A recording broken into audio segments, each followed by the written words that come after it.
Karimnagar parliament ఎన్నికల బరిలో నిలుస్తానంటున్నాడు నేరేళ్ల బాధితుడు కోలా హరీష్. కరీంనగర్ లో స్వతంత్ర అభ్యర్థిగా పోటీకి సిద్దమవుతూ ఉన్నారు. ముఖ్యమంత్రి ఎన్నికల పర్యటనలో సిరిసిల్లలో నేరేళ్ల బాధితులను ఆదుకుంటానని చెప్పి పట్టించుకోవడం లేదని ఆరోపించారు. 8 ఏళ్లు సర్వస్వం కోల్పోయి పోరాటం చేస్తున్నా న్యాయం జరగడం లేదన్నారు. థర్డ్ డిగ్రీ ప్రయోగించినప్పటి నుండి జిల్లాలో ఎస్సీ ఎస్టీలపై 30 మంది పోలీసులపై ఎలాంటి చర్యలు తీసుకోలేదని ఆవేదన వ్యక్తం చేశారు. బాధితుల పక్షాన పార్లమెంటు ద్వారా తన గొంతుని వినిపిస్తామని హరీష్ వెల్లడించారు. తప్పకుండా సంబంధిత అధికారులపై చర్యలు తీసుకుని మాకు న్యాయం చేస్తానని హామీ ఇవ్వడం జరిగింది. ఆ హామీకి కట్టుబడి ఉంటూ అదేవిధంగా స్వయంగా ముఖ్యమంత్రి గారే అసెంబ్లీ సమావేశాలు జరిగినప్పుడు నేరేళ్ల సంఘటన గురించి మాట్లాడినప్పుడు మాకు చాలా ఊరట కలిగింది, ధైర్యం కలిగింది. మాకు ఇక్కడైనా న్యాయం జరుగుతుందని ఆశాభావం వ్యక్తం చేసినాము. కానీ ఇప్పటికి కూడా ఎటువంటి మాకు పిలుచుకొని మాట్లాడతాడు కావచ్చు, మాకు న్యాయం చేస్తారనే ఆలోచనతో మేము ఉన్నాము. కానీ వాళ్ళకున్న ఇబ్బందులు మరి వాళ్ళు ఏం ఆలోచిస్తున్నారో మాకు తెలియదు. కాబట్టి ఇప్పుడు కరీంనగర్ పార్లమెంట్ ఎలక్షన్లు ఉన్నాయి. ఇన్ని రోజులు అనేక రకాలుగా మేము నిరసనలు తెలిపినాము. మా శక్తికి మేరకు ప్రభుత్వానికి అర్థం కాలని నానా రకాలుగా నిరసనలు తెలిపి మా బాధను వ్యక్తపరిచినాము.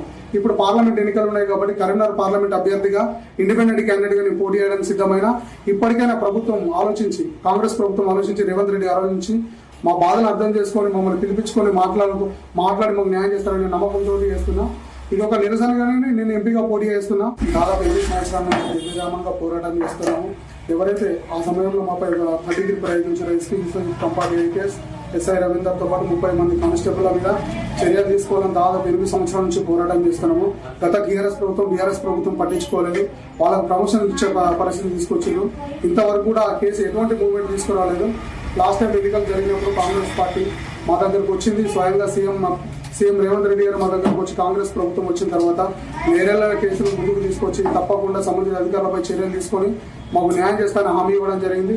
ఆ హామీకి కట్టుబడి ఉంటూ అదేవిధంగా స్వయంగా ముఖ్యమంత్రి గారే అసెంబ్లీ సమావేశాలు జరిగినప్పుడు నేరేళ్ల సంఘటన గురించి మాట్లాడినప్పుడు మాకు చాలా ఊరట కలిగింది, ధైర్యం కలిగింది. మాకు ఇక్కడైనా న్యాయం జరుగుతుందని ఆశాభావం వ్యక్తం చేసినాము. కానీ ఇప్పటికి కూడా ఎటువంటి మాకు పిలుచుకొని మాట్లాడతాడు కావచ్చు, మాకు న్యాయం చేస్తారనే ఆలోచనతో మేము ఉన్నాము. కానీ వాళ్ళకున్న ఇబ్బందులు మరి వాళ్ళు ఏం ఆలోచిస్తున్నారో మాకు తెలియదు. కాబట్టి ఇప్పుడు కరీంనగర్ పార్లమెంట్ ఎలక్షన్లు ఉన్నాయి.